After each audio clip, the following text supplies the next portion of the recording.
Connection. I am now live. I like how before I clicked on this, I wasn't live. Now I'm live. It makes me feel like I'm living life a little bit larger.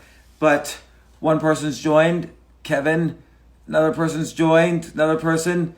Well, how's everybody doing today? It's Friday, although who cares? It doesn't even matter. Are any of you from opened up states? Tell me if you're from an opened up state. I'd like to know. How are things going? Like if you're from Georgia, for instance, or Montana, or whatever. I hear Montana is even opening up schools next week. Jay, you're not the first one. You're the last one. So send me that. Oh, no, you don't need to send me the IG Live link. I have it up anyway. So I'll start answering questions in a moment. Just some quick thoughts. The jobs report, 20 million people filed for... It showed the latest economic data showed that 20 million people are out of work. The previous record is 15 million people in the early on in the Great Depression in 1932. So this is pretty bad. If the Great Depression lasted from 1929 to 1940 or 1941 or 1942, and 15 million was the top number. It took 3 years to get there. It was the top number of unemployed people they had. Now we have, in the U.S., 20 million people are unemployed. So we're just destroying the previous record. And it's not a record to be proud of, unfortunately. Florida open, but not opening. Thanks so much. The podcast. So we released today a podcast with Congressman Tim Ryan. And thank you so much for saying it was a stupendous podcast. I really like Congressman Ryan. First off, you probably don't remember, he ran for president this year along with like 100 other people. He did not win, obviously. Joe Biden is on track for winning the nomination. But I had interviewed him in 2014 because he was a congressman then, and he had just written a book about meditation. When was the last time you spoke to a congressman about meditation? And I like the fact that he was fearless. Like, a lot of times if you write about something like that, maybe people think you're a little weird. Or like maybe his constituents would think he was weird or not religious in some way in the way they want him to be. So I thought it was very courageous of him to write a self-help book about the benefits of meditation. He talks about the brain science of it, talks about the benefits in his own life, and he's been a congressman for a long time. And I like the fact now, I'm not a Democrat and I'm not a Republican. I have beliefs that are on both sides. I hate whenever I say a Republican belief, people think I'm a Trump tard or a COVIDiot. And whenever I say a Democrat belief, people think I'm a libtard. So I kind of liked the idea of Andrew Yang's UBI, but I didn't like how Andrew Yang was promoting it. So I don't believe that automation is going to result in less jobs. You know what results in less jobs? A pandemic. A pandemic results in less jobs. Now we know. And everybody was saying, well, how do we pay for UBI? Guess what? We just spent $6 trillion trying to dig our way out of this pandemic. So, and I didn't think Andrew Yang had to scare us into believing in a UBI. Like, oh my gosh, if there's robots or automation, then people are going to lose jobs and we're going to need a UBI so they learn skills.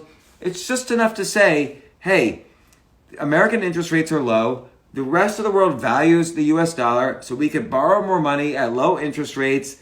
And by the way, when you borrow in the same currency as your country, it's harder. You can't really have hyperinflation the way Zimbabwe did, Argentina, Germany in the 1920s.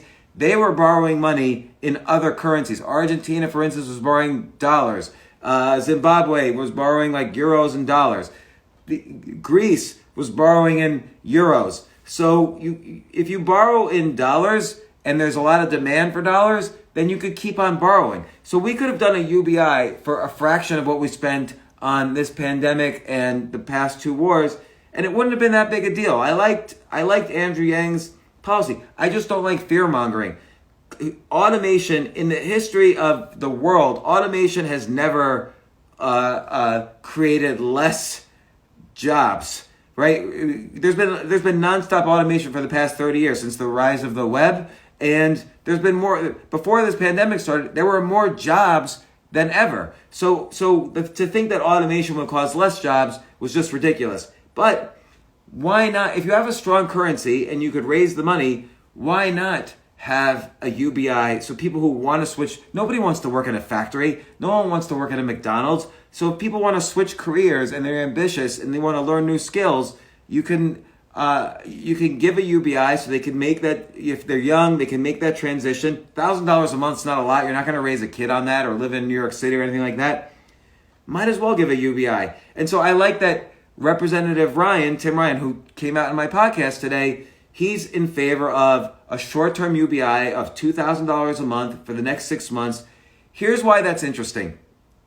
Right now, I'm going to just break down some news stuff for you for a second and a mini economics lesson, and then we'll go on to more fun stuff. But right now they're talking about another stimulus package. And they're saying the stimulus package maybe should resemble or look like the New Deal. They're calling it a New Deal. And even Representative Ryan used those words. Mark Cuban used those words on my podcast the other day. And so I want to just address that for a second. Because, well, here's the thing. Here's why they do need another stimulus package. Or we will go into a deeper recession, maybe a depression. The reason the original stimulus package was $2.2 trillion was because the U.S. economy was losing $2.2 trillion because of the lockdown. If everybody's locked down, you can't spend money. So they calculated, and they're probably correct, the U.S. economy would probably spend $2.5 trillion less than it normally would spend this quarter. The problem is they didn't allocate the money in the first stimulus package correctly, and they knew this early on. The PPP kind of failed. They didn't get that money. I just read there's hundreds of billions of dollars left because many small businesses don't even want the loans because then you have to get audited. There's all sorts of qualifications. A lot of people did not get the stimulus check because they're unbanked or they didn't, poor people don't necessarily have banking. So a lot of people who needed the stimulus check of $1,200 didn't get it. And the other bailout money, like $50 billion to the airlines, really?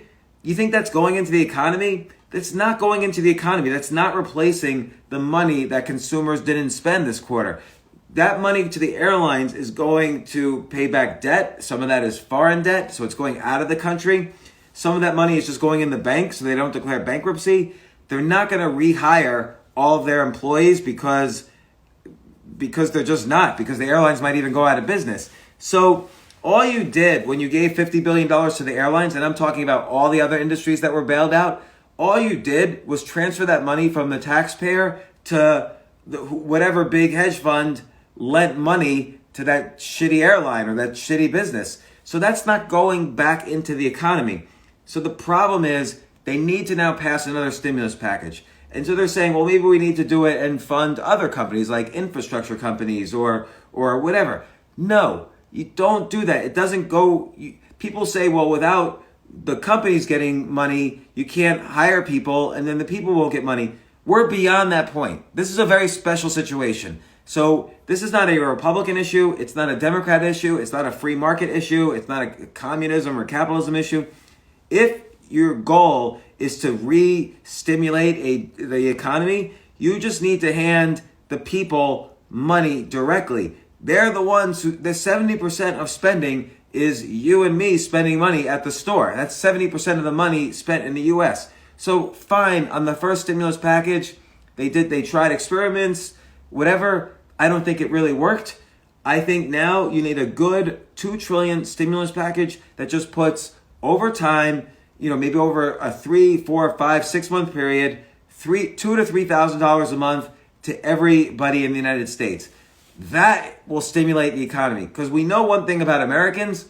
Americans spend money. The average savings of an American before this pandemic was $400. That was my average savings for the first 29 years of my life. So that was actually higher than my average savings for the first 29 years of my life. So if you really want to stimulate the economy, and I think people do, don't talk yet about an FDR New Deal.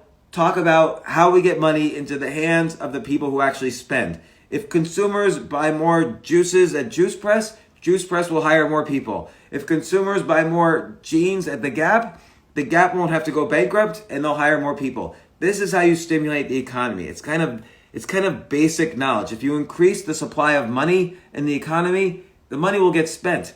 But if you give the money to institutions or companies that don't spend money as fast as consumers do, then that money is just going to hide in the bank. It's not going to ever get into the economy. You won't stimulate the economy. So economic lesson one of this little IG Live.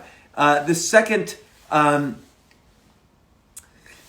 Jay, are you talking about podcasting while I'm talking about the stimulus packages? All right, go ahead. Talk about whatever you want. But everyone who's saying, I just want to do a quick history lesson about FDR and the New Deal. So, the Great Depression was raging when FDR took office in March of 1933, and his first 100 days were very famous. They're called the first 100 days, and he started all these New Deal-like programs. He created entire industries that the government would fund. But the question, and ultimately, FDR's New Deal hired 8 million people. So that was the good side of the New Deal, which is that when you're hired, you have better mental health, you spend the money and so on. The problem is, people ask, well, why did the Depression last till 1940 if FDR started the New Deal in 1933? And the answer is that how did he fund the New Deal? Well, he funded it by raising sales taxes. So there's lots of different types of taxes, right? There's income tax, VAT taxes, estate taxes, capital gains taxes.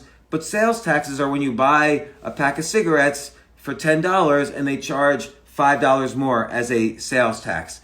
And so he raised sales taxes on everything from cigarettes to alcohol to movie tickets. So if someone's rich, they don't care about sales taxes. If someone's poor, then their sales taxes hurt them quite a bit. And so they either spend that money, and it's money that they could have spent elsewhere, and that money's just going right back to the government, or they don't buy those products, so there's less consumer spending, and so companies go out of business. So the problem was the sales taxes were too high, and so and only the poor, the bottom third of society, gets hurt. Well, who were the 8 million people who he hired in the New Deal? Guess what? He hired the bottom third of society in all the New Deal jobs. So the exact people he was hiring, he was charging them on the back end with sales taxes. So, that's one of the problems, but you can't take money from people with one hand and then just give them money the back with the other hand, because you're not going to have any economic stimulus. So that's why the New Deal, while it was psychologically important for these people to have jobs, it actually did not help the economy at all. And in fact, in 1937, there was a mini depression inside the depression. So it made the economy worse in some cases. Also, you have to look now program by program, but I'll just give one example. So FDR started something called the Tennessee Valley Authority to build all these dams and rivers and so on. Well, the problem was all the digging and the construction and so on ended up flooding, tens of thousands or hundreds of thousands of people and affecting the lives of millions of people. When you flood hundreds of thousands of African-American sharecroppers living on the land you're digging up to build the Tennessee Valley stuff, and you're not compensating them, well, you're extending the poverty, the starvation, everything, which is, again, another reason why the New Deal maybe extended the Great Depression. So when thinking about a New Deal now, it's important to look at the history lessons and the economic lessons from the past, and I hope they do that, and learn lessons from it. Like maybe, and this is a little bit what I discussed with Mark, maybe instead of creating a Tennessee Valley Authority, maybe we encourage people, we give people credits to study at online schools for AI. AI is not that complicated. If you're a janitor in an elementary school, there are skills I can teach you where you'll learn about AI, you'll learn about robotics, you'll learn about drones, you'll learn about big data. It's not as complicated as they make it sound. And you don't need to learn these things at a 4-year college. Remember when people got back from World War II, they said they started the GI Bill, which was kind of the first student loan program. But the GI Bill basically said, returning troops can go to college for free. And so colleges, starting from then, really started raising tuitions and becoming the scam that they are today. By the way, I appreciated that on my podcast this morning, Representative Tim Ryan called colleges a scam, because they are. Every college is a scam. So, there's so much more. It's so much more valuable to learn from online courses. They're cheaper. You learn state-of-the-art. I was looking at a course at MIT the other day just for the heck of it. The textbook was written 7 years ago. So much has changed in computer science in 7 years, and this was the basic computer science textbook. So, again, colleges are more expensive than online schools, 70 times more expensive or 100 times more expensive. The skills you learn in college are weaker than the skills you'll learn in an online course. And right now, 20 million people need to learn skills pretty quickly. It doesn't take 4 years to learn a skill. And I know this for a fact. I've been a part of experimental learning programs where we were we had accelerated learning in a very short amount of time by trying a different approach than the normal school approach. This is when I was a kid. And so, and people say, oh, you're not going to socialize if you don't go, you won't learn social skills if you don't go to college. Are you kidding me? If you put an 18-year-old or a 19-year-old in Pittsburgh and tell them to get a job, you think they're not going to socialize? Of course they're going to socialize. They're going to socialize just as college. They're going to socialize too much because there's too much free time at college. So you learn the opposite of social skills at college. It's the worst. I'm just saying this because nobody wanted to be my friend in college. And the other problem with college, they say you don't learn the liberal arts if you don't learn them in college. You don't learn if you're force-fed facts, you're not going to learn them anyway. You're only going to learn things that you're passionate about. Great example is this pandemic. Do you think all these people, do you think anyone gave a shit about viruses before this pandemic? Right now, I'm looking at my Twitter feed right now. Everyone's like, well, the viral shedding of SARS-CoV-2 is this, and the R0 is this. And the latest studies from Imperial College show that, dogs can transmit it to cats and whatever.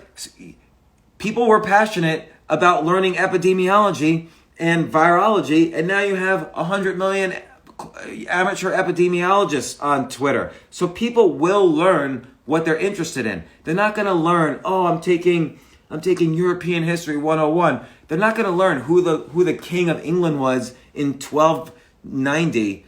If I had to guess, by the way, King John I, Magna Carta, but I'm not sure who was the King of England in 1290. And I'm so interested in that right now, I'm going to actually Google it. Who was the king?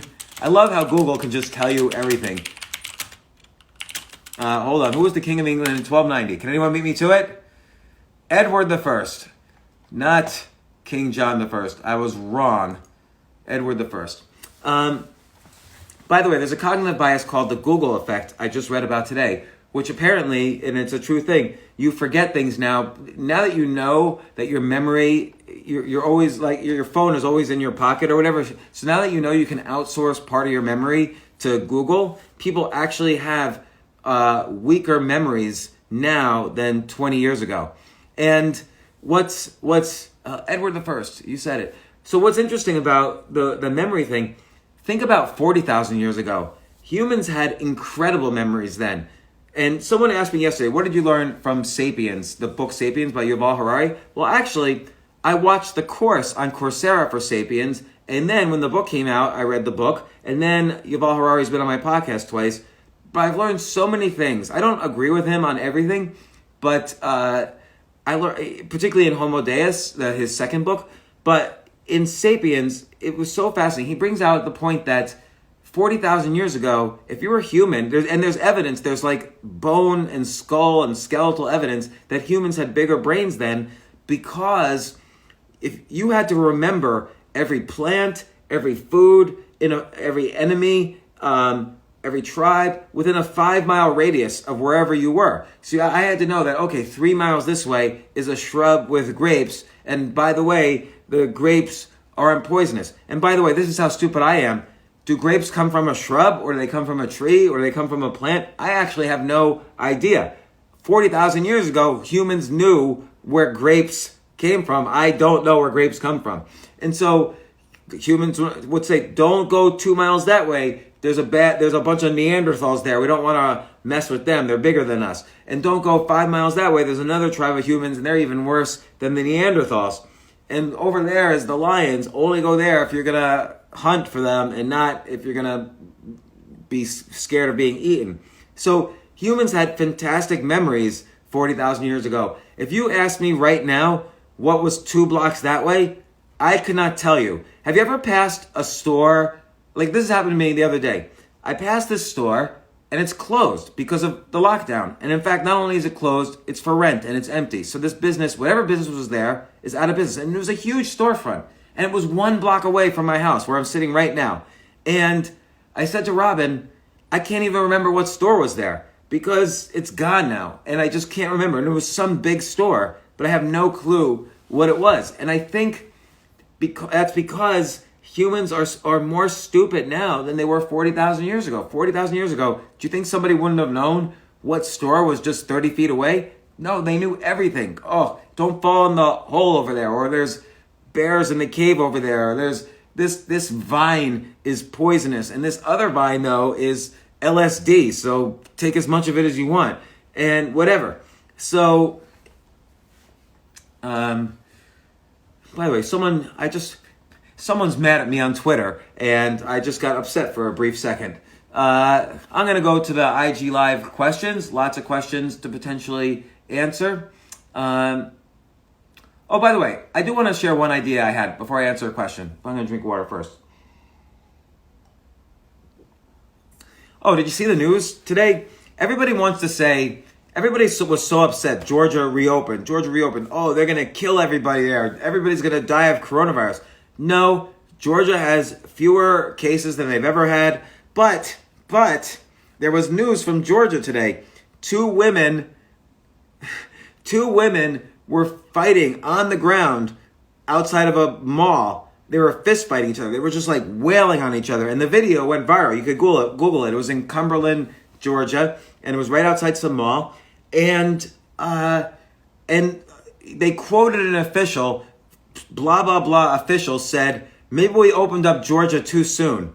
What are you talking about? Like, did you lock down Georgia to prevent women from fighting on the ground in front of a mall? And now that we released people too soon, you released them before you did a mental health check on your population? Like, is that the reason why we let people out of the quarantine? So were you just going to lock people up forever until they promised to not fight each other? Like, I didn't know that was the purpose of the quarantine. You can't quarantine because you're worried people are going to beat each other up on a holiday sale or whatever. So there was no actual reason for them to say we needed to keep the quarantine longer. So they just took this news event of two women fighting in a parking lot and said, well, Georgia should keep the economy closed. Like, it just made no sense. That's the bullshit headline of the day. So,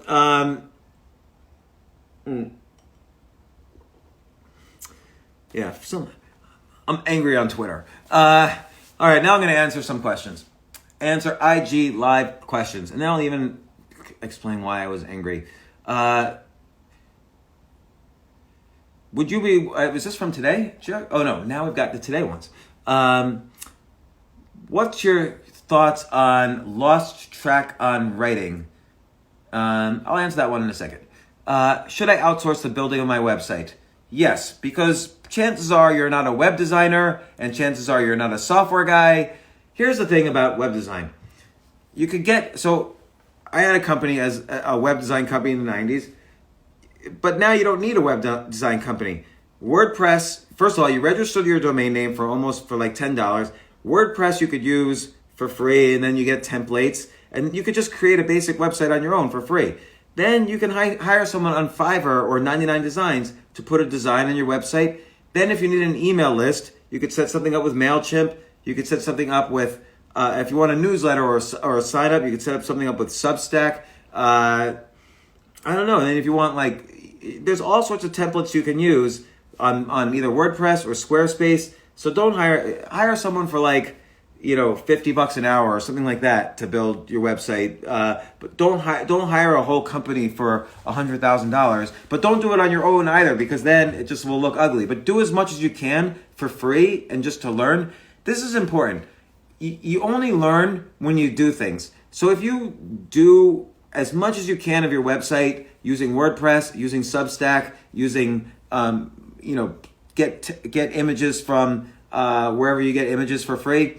Try it on your own, and then try to and then hire somebody to just beef it up. So I recently hired someone to build the website for the James Altucher show, and it's not quite done yet. But I spent a little bit of money, but not that much. But I have, I'm going to sell merchandise. I'm going to have an email list. I'm going to, so I have all sorts of things in it.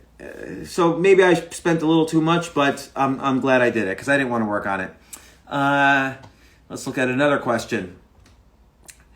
Are you going to play poker again? Yes. So last week was so much fun that let me darken the screen here. Last week was so much fun. I played poker on Sunday night, and it was a tournament. It was chipping in for COVID. It was a charity. We raised $200,000 for frontline workers for COVID. But it was so much fun.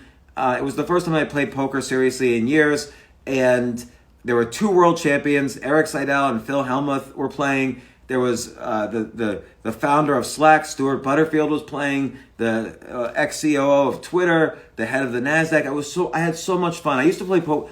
I started playing poker on September 1st, 1998. I went to this club, the Mayfair, which if you've ever seen the movie Rounders, the Chesterfield in Rounders is based on the Mayfair. So I started playing, and I played, I swear to God, every single night for 365 straight days.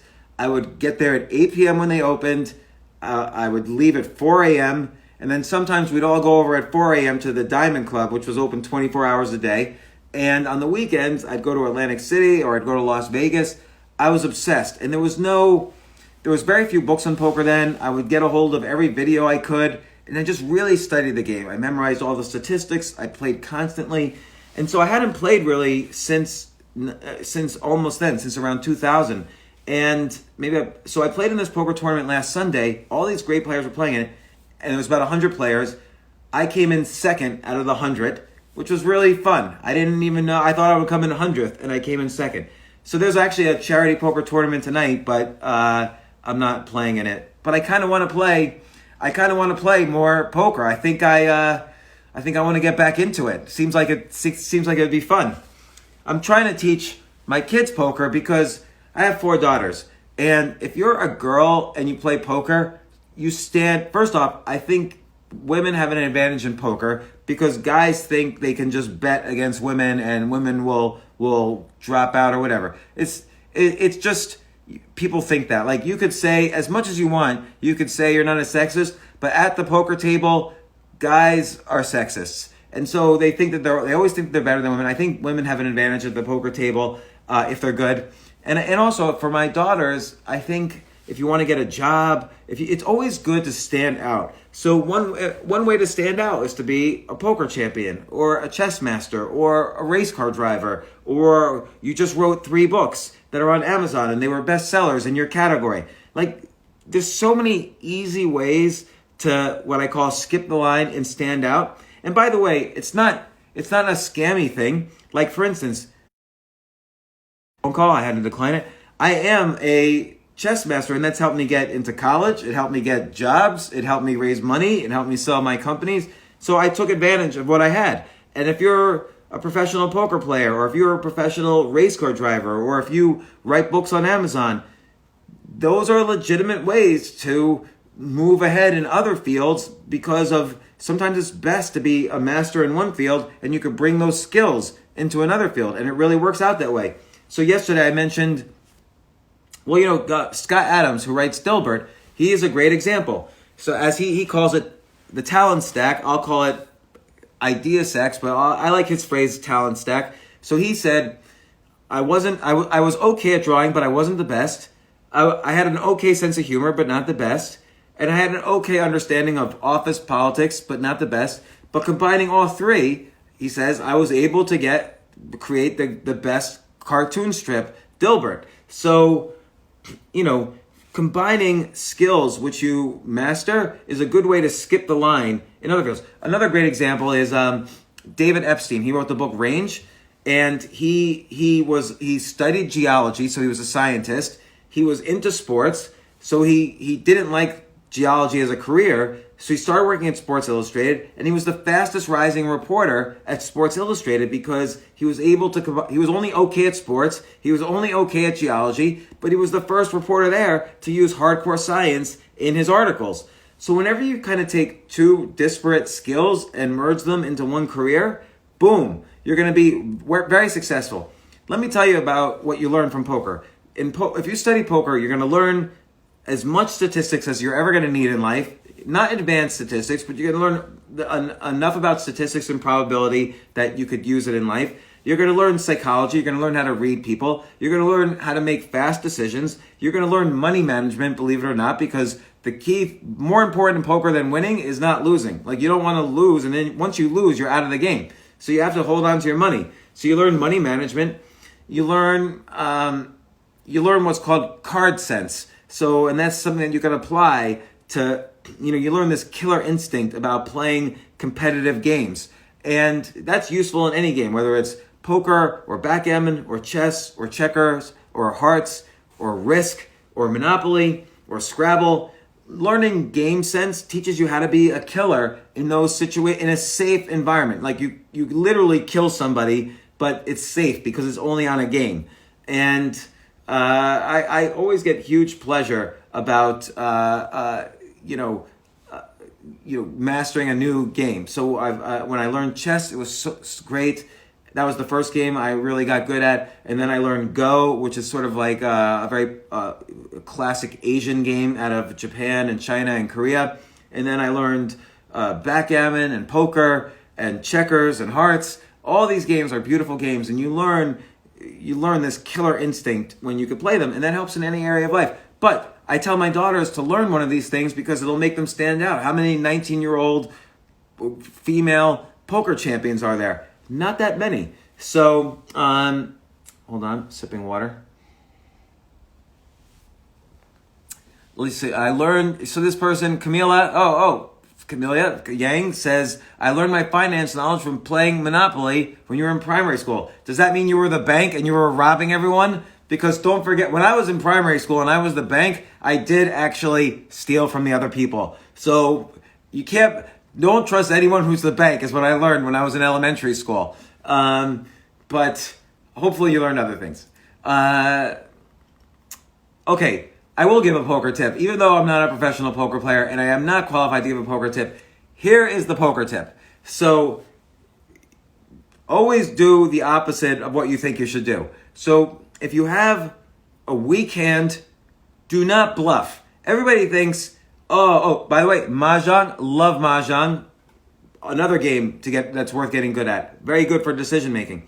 So poker, if you have a weak hand, do not bluff. Everybody thinks, I've got a 7 and a 2. I'm going to bluff, so it's going to scare everyone out. No one's getting scared. Everyone sees that you're bluffing. Trust me. Just when you have a weak hand, or when you know you're going to lose the hand, just get the hell out of the hand. Save your money. When you have a strong hand, bet as much as you can. Just bet and bet and bet. Now, that's not 100% true. None of these things are 100% true all the time, but I'm giving just a little tip in 60 seconds or less. When you have a strong hand, bet like you have a strong hand, because everyone's going to think you're bluffing. When you have a weak hand, don't think you need to lure them in or when you have a strong hand, don't think you need to lure them in by playing weak. Just bet. They're going to think you're weak anyway. And when you have a weak hand, just get out, because everyone's going to, when you bluff, everyone's going to call your bluff. And then you're going to be like, oh man, I just lost the entire game and all my money. So that's your poker tips. And by the way, that works in every area of life. Don't go into a business pitch if you don't have anything to pitch. Like, they're going to know right away your pitch is weak.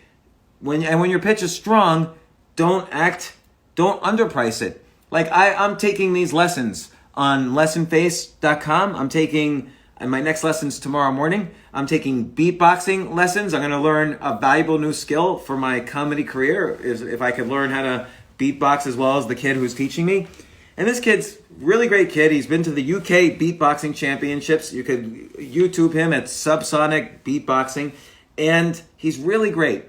And he's charging me only $25 a lesson. I said to him, you need to double your prices. I said the first time I saw your prices, I actually was looking for someone more expensive because I thought maybe you would be low quality. So if you're an expert at something, and if what you have is valuable, you got to charge for it. People need to pay you what you're worth. Discounting is not a long-term career or sales strategy. And by the way, I'm guilty of it too. I hate asking, hey, can you please give me money? I hate it. I hate it so much. But you always have to ask for what you're worth. Now, that's different from when you're providing freemium services. So I will always do these IG lives and my podcast and stuff like that for free, because I think if you're a content creator, 99% of your content should be free. And by the way, your most valuable content should be free. Like what I'm talking about now, yesterday, when I was describing the key components of being a good copywriter, I was giving you what I would consider valuable content that other people charge for. Sometimes they charge thousands of dollars for. I always like to screw those people over by giving content for free that other people would charge for. Because why not? Who cares? What is my biggest income source? I will talk about that. So since I hardly ever talk about this, most of my time is spent podcasting, writing. I just finished a book that's going to be about, 260 pages. So most of where my money is invested is different from where my time is invested. So even before this pandemic, my time was invested on writing, podcasting, other social media, and stand-up comedy. I was doing stand-up comedy 5 nights a week, sometimes up to 10 shows or more per week. And so, and I was traveling all over doing comedy. So I didn't make money. I don't make money at podcasting. I don't make money at writing, at least my blog posts, and even books. You don't really make that much money on books, even if it's a bestseller. I mean, I had a book that sold almost 1 million copies, and you don't really, over a 10-year period, you don't really make that much money on it.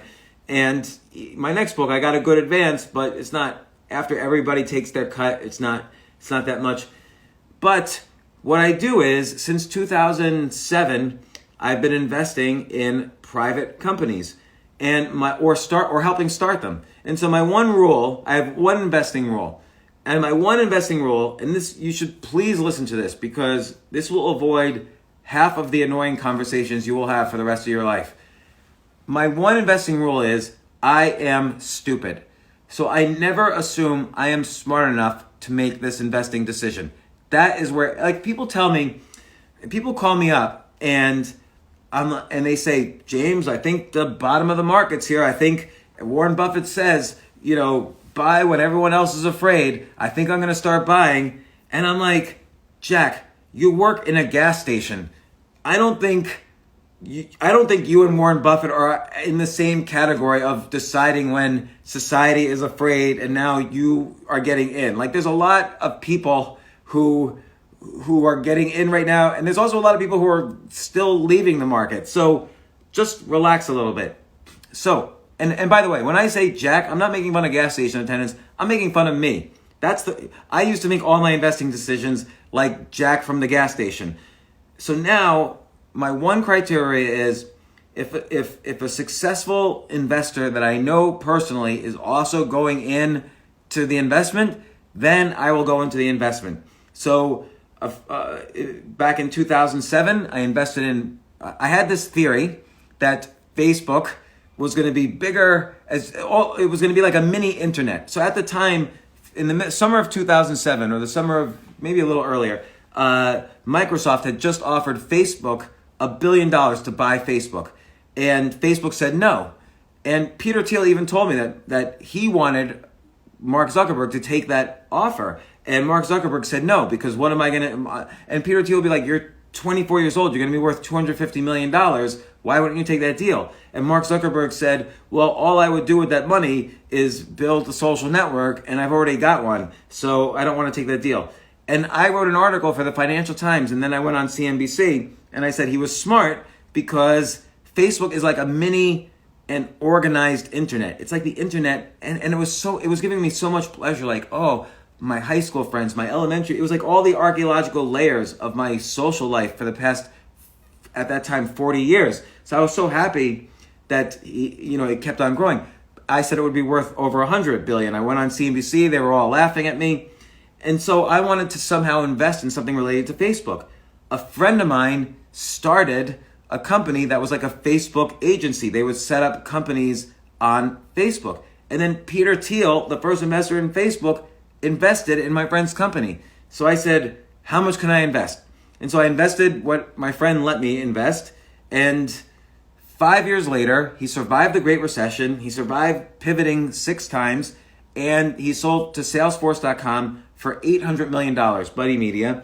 And so since then, and I always take what I make and I plow it back into investments. So, one recent investment, actually, this is a company I helped find. So maybe I told this story, I don't know. But when I was living from Airbnb to Airbnb, for a few weeks, I stayed with a friend of mine, Scott. Scott might even be on the IG Live. Scott, hey, you say your mentor was the president of Buddy Media. Was it Mike Lazarow? He was my friend. So anyway, Scott, if you're on this IG Live, let me know, but I'm about to talk to you. So a friend of mine, Scott, he knew I was living from Airbnb to Airbnb, and he said, why don't you just stay at my apartment for a little bit? So he had a huge apartment. He's a hedge fund manager.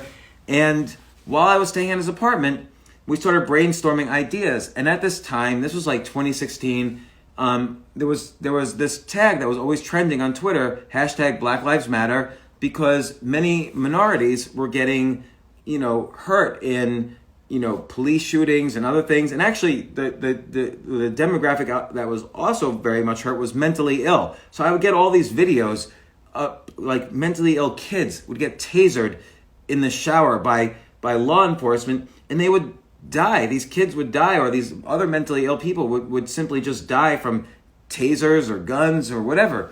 And it turned out if a criminal comes towards a police person and they're within a 21-foot radius, and the police person says, stop, you're under arrest, put your hands up, stop moving. If the person continues moving, they're breaking the law. And the police officer, what are they going to do? They don't know if this person has a gun or a knife or whatever, or if the person's mentally ill. They don't know. So their only choice is to hit them with their baton, or to use a taser, or to use a gun. Well, all 3 of those things could be lethal. Taser kills people, guns kill people, beating someone up is going to kill people.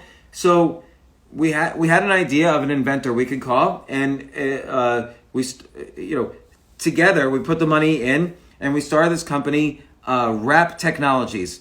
I'm not recommending the stock. I'm officially not recommending it for legal purposes, but the stock is WRTC, and it's a great company because the inventor created this gun where it shoots out at the speed of sound. If you Google Altucher Wrap Twitter, you'll see a video of me being wrapped. The gun shoots at the speed of sound, a steel cable wrap, and it wraps around you at the speed of sound, and then you can't move. You're stuck. So we tried to move, and it gets tighter.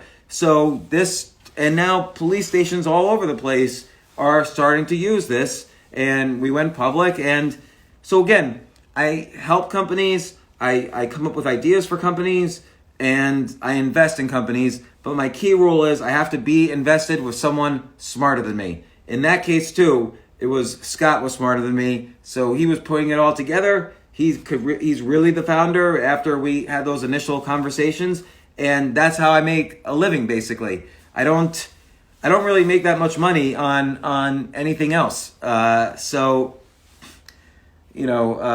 invested in about 15 private companies. I look at stocks, and there are stocks I think that are buys out there, but when you invest in private companies, you have a real opportunity to make a living. I think it's hard to make a living investing. You can have a good return with public companies, but it's hard to. I day traded for years, and I made a living.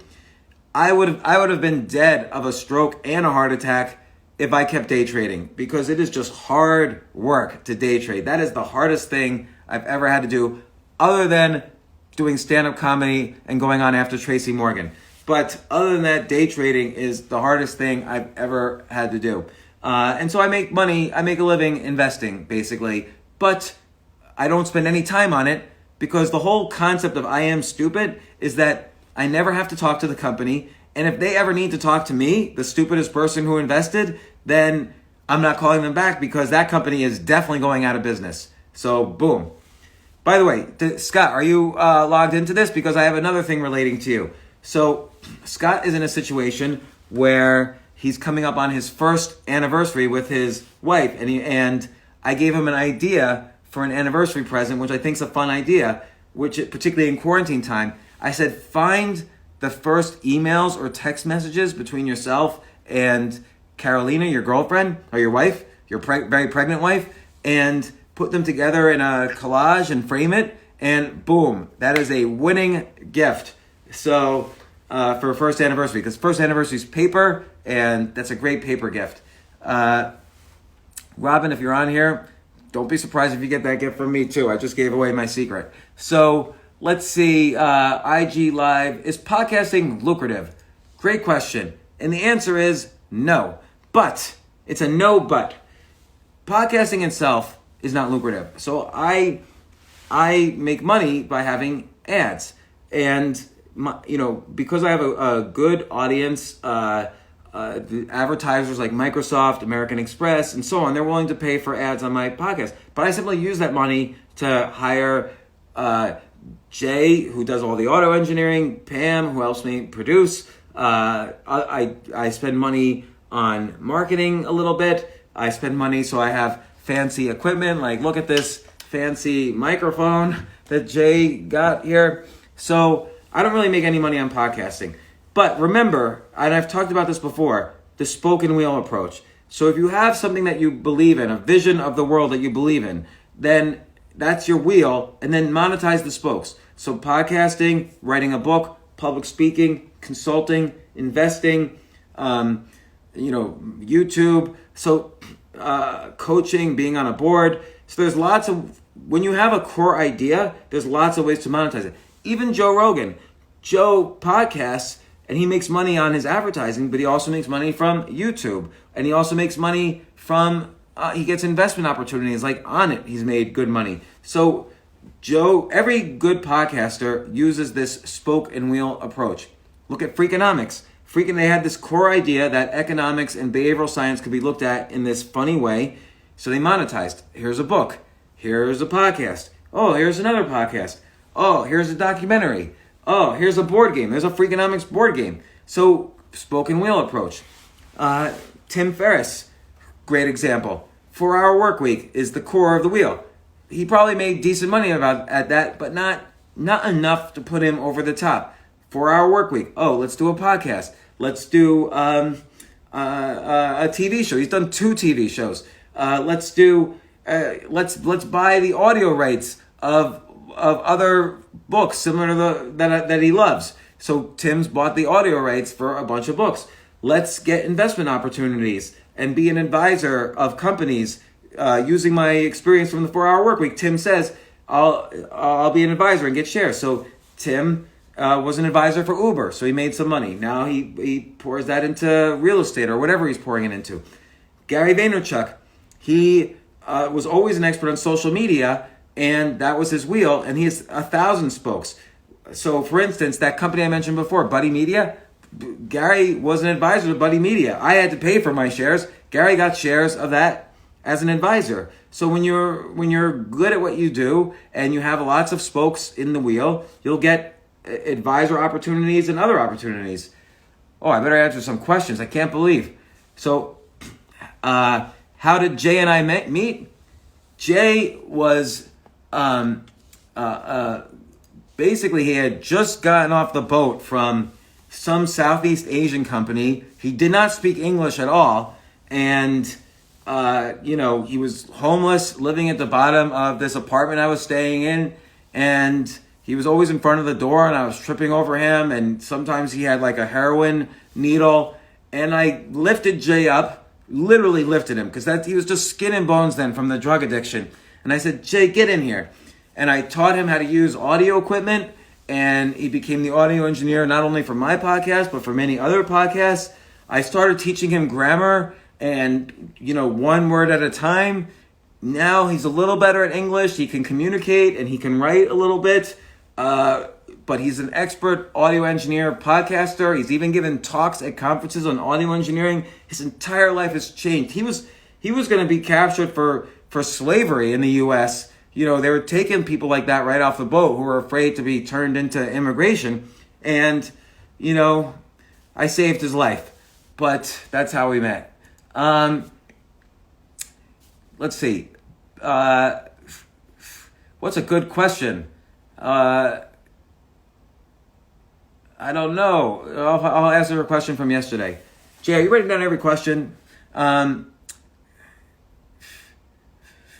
Let's just chat for a while. Ask a question right from here. And no, by the way, I'm kidding about Jay. Jay I met him because okay, here's what happened. I was an audio engineer. Jay was an audio engineer at a company called Sweet Sounds, which is now out of business, but I was doing my podcast there. And I was living in a new Airbnb every 3 or 4 days. And Jesse Itzler was the client. The guest on my podcast that day. And I remember we did the podcast. Then I was telling Jesse that I was doing this experiment of I threw out all my belongings and I was living from Airbnb to Airbnb. And Jesse was like, oh my God, you've got to stay at my place for a month and I'll throw away all my belongings. And Jay was there to witness all of that.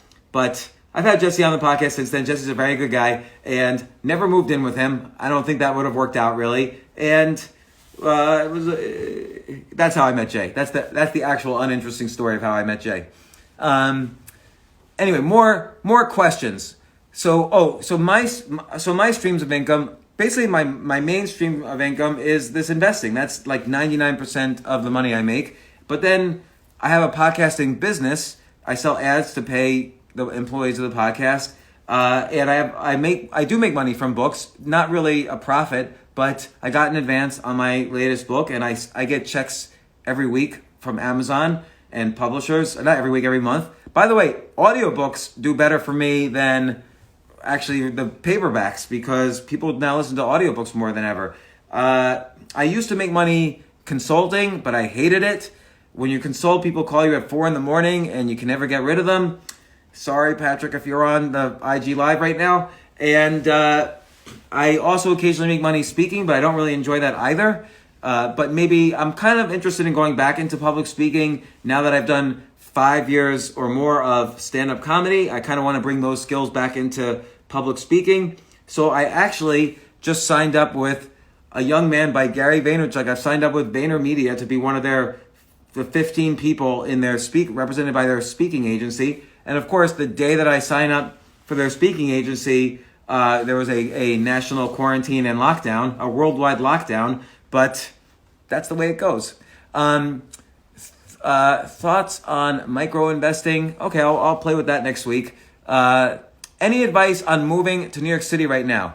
It's a great question because I spoke about it yesterday. Let me ask you this. Why do you want to move to New York City? Because do I still invest in crypto? I still hold my investments in crypto, meaning, I'll get back to New York City. I hold my investments in crypto.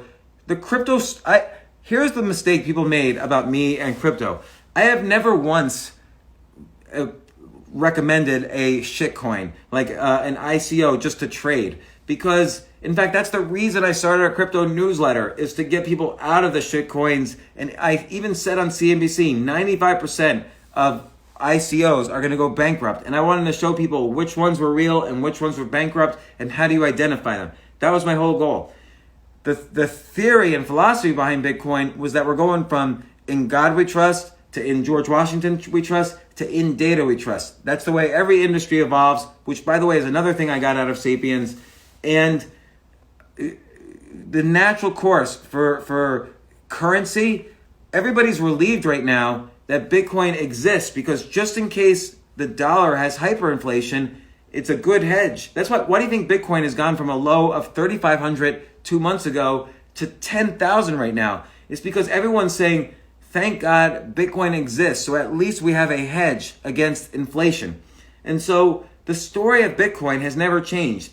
I bought Bitcoin back in the beginning, and I've never once even considered, not in the beginning of Bitcoin, much later, but I've never once considered selling it. I don't trade it. I'm a believer in it, but you should decide if you want to believe in it or not. Some people don't believe in it, and I don't blame them. It's a weird thing. I just wanted to be able to explain it to people and what the story is. If the story doesn't change, nobody is smart enough to trade these things unless you have inside information. And by the way, there used to be a lot of people who had inside information on Bitcoin. So here's how people would make money on Bitcoin back in the day in like 2018. There were 50 different exchanges all around the world. There might be a little exchange in Hong Kong. There might be Coinbase here. There would be an exchange in the Philippines. There were all these crypto exchanges, and they weren't regulated. So if you knew that one coin, that some shitcoin was going to get moved from it was going to finally be listed on a Philippine exchange or a Hong Kong exchange or Coinbase, people did have inside information on this. It wasn't illegal because it wasn't regulated. They would buy as much as possible. There were message boards you would pay to be on these message boards, and I wasn't on them. And you would find out all the inside information, what coins are about to move to the next exchange. And those people made tens, maybe hundreds of millions of dollars from zero. And yes, I'm a little jealous, but two, I think it's unethical, and I would never have done that, and I'm glad I didn't do it. And, now you can't do that because it's a lot more regulated, but still, that is, if you give me a year, I can tell you the scam that was popular on Wall Street that year. Every year since the 1900s, since 1900, there was a different scam. Like it's 3:00. We only have a few more minutes. But basically, like in the 90s, there was a scam that so many people did, and I would see them. They would make $1 billion or more. There was a scam called playing the calendar, and what you would do is you would open up an account at Goldman Sachs. This is like in the midnight, 1996, 1997, 1998. You'd open up an account at Goldman Sachs, and you would trade back and forth with yourself really quickly. Or maybe you'd open up two accounts and you would trade back and forth. You would trade millions of shares. And so the broker would get huge fees, and you would try to break even. Or maybe you would even lose money a little bit, but you're trading for just seconds, so you're not losing that much money, and the broker would get huge, huge fees. Then you would say to the broker, hey man, when Yahoo goes public or when Netscape goes public, I want shares in that IPO. And these guys would get into every single IPO, and the IPOs would go up like 300%. They would all sell the first day, which you weren't supposed to do. But the brokerage firms would look the other way because you were generating so many fees all the rest of the calendar days. So that's called playing the calendar. They were playing the IPO calendar. They made hundreds of millions. They bought huge houses in Dallas, Chicago, Kansas, wherever, and then they disappeared because that's it. They made their money. They pulled their chips off the table. That was it. They offered nothing for society, and they were just scams.